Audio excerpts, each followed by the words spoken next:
আমাদের দলের নেতা জনাব তারেক রহমান রাষ্ট্র সংস্কারের ৩১ দফা দিয়েছিলেন ২০২৩ সালে। সেটা ছিল ২০১৬ সালে বেগম খালেদা জিয়া ঘোষিত রূপকল্প ২০৩০।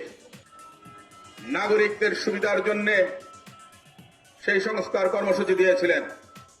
অনেকে সংস্কারের নামে কালক্ষেপণ করে জাতীয় সংসদ নির্বাচনকে অনেক দূর পর্যন্ত নিয়ে গেছেন। অতীত স্বৈরাচারের পতনের ৬ মাসের মধ্যে নির্বাচন হওয়া উচিত ছিল। আগামী ফেব্রুয়ারি ২০২৬ যদি নির্বাচন না হয়, এদেশের স্বাধীনতা সার্বভৌমত্ব বিলীন হবার আশঙ্কা আছে।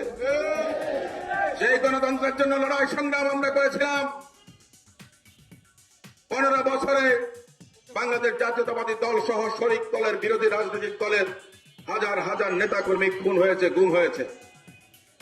জুলাই আগস্ট অভ্যুত্থানের সময় হাজারের উপরে ভাই বোনরা আত্মাহুতি দিয়েছেন।